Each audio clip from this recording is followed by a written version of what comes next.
ಬೆಂಗಳೂರು ನಗರ police ಇಲಾಖೆಯಿಂದ passport ಪರಿಶೀಲನೆ ಪ್ರಕ್ರಿಯೆಯನ್ನು ಹೆಚ್ಚು ಪಾರದರ್ಶಕ ಮತ್ತು ಜನಸ್ನೇಹಿಯಾಗಿಸಲು ಹೊಸ ಮಾರ್ಗಸೂಚಿ ಜಾರಿಗೊಳಿಸಲಾಗಿದೆ. ನಗರ ಪೊಲೀಸ್ ಆಯುಕ್ತ ಸೀಮಂತ್ ಕುಮಾರ್ ಸಿಂಗ್ ಡಿಜಿ ಮತ್ತು ಐಜಿಪಿ ಸೂಚನೆಯಂತೆ ಈ ಮಾರ್ಗಸೂಚಿಯನ್ನ ಪಾಸ್ಪೋರ್ಟ್ ಪರಿಶೀಲನೆಯ ಸಂದರ್ಭದಲ್ಲಿ ಕಟ್ಟುನಿಟ್ಟಿನ ನಿಯಮಗಳನ್ನು ವಿವರಿಸಿದ್ದಾರೆ. ಅಧಿಕಾರಿಗಳು ಪರಿಶೀಲನೆ ವೇಳೆ ಬಾಡಿ ಓನ್ ಕ್ಯಾಮೆರಾ ಧರಿಸುವುದು ಕಡ್ಡಾಯವಾಗಿದೆ. ಇದರಿಂದ ಪ್ರಕ್ರಿಯೆಯ ಪಾರದರ್ಶಕತೆ ಮತ್ತು ಸಾರ್ವಜನಿಕರ ವಿಶ್ವಾಸ ಹೆಚ್ಚಿಸುವಲ್ಲಿ ಸಹಾಯಕವಾಗಲಿದೆ.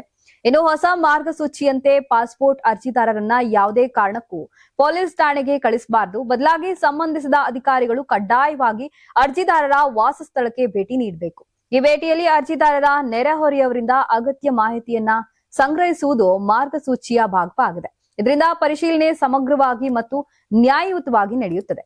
ಅರ್ಜಿ ನೀಡುವವರಿಗೆ ಕನಿಷ್ಠ 24 ಗಂಟೆ ಮುನ್ನ SMS ಅಥವಾ ದೂರವಾಣಿ ಮೂಲಕ ಮುನ್ನೆಚ್ಚರಿಕೆ ನೀಡಬೇಕು. ಯಾವುದೇ ರೀತಿ ಆಮಿಷ ಅಥವಾ ಹಣದ ನಿರೀಕ್ಷೆ ಇಡಬಾರದು ಹಾಗೂ ಅರ್ಜಿದಾರರಿಗೆ ಕಿರುಕುಳ ನೀಡಬಾರದು. ವಿನಾಕಾರಣ ಅಲೆದಾಡಿಸುವುದು ಮತ್ತು ವರದಿ ಸಲ್ಲಿಕೆಯಲ್ಲಿ ವಿಳಂಬ ಮಾಡಿಸುವುದು ಸಂಪೂರ್ಣ ನಿಷೇಧಿಸಲಾಗಿದೆ.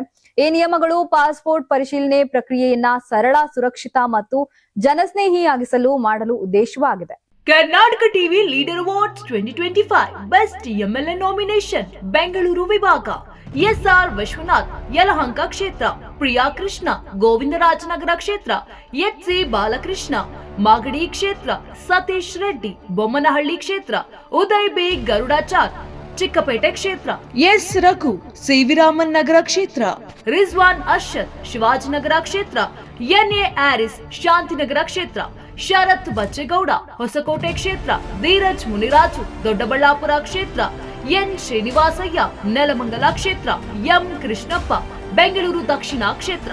ಕರ್ನಾಟಕ ಟಿವಿ ವಾಟ್ಸ್ಆಪ್ ಚಾನೆಲ್ ಮೂಲಕ ವೋಟ್ ಮಾಡಿ ಹಾಗೂ ಇವರಲ್ಲಿ ಬೆಸ್ಟ್ ಎಂಎಲ್ಎ ಯಾರು ಕಮೆಂಟ್ ಮಾಡಿ. ನೀವು ಸಣ್ಣ ಆಗ್ಬೇಕಲ್ವಾ? ಅದು ಒಂದು ಉತ್ತಮ ಆಹಾರದಿಂದ ಸಣ್ಣ ಆಗ್ಬೇಕಲ್ವಾ? ಪ್ರತಿದಿನ ನಮ್ಮ ಜೀನಿ ಸ್ಲಿಮ್ ನ ಯೂಸ್ ಮಾಡಿ ಯಾವುದೇ ಸೈಡ್ ಎಫೆಕ್ಟ್ ಇಲ್ದಂಗೆ ನೀವು ಸಣ್ಣ ಆಗ್ತೀರಾ.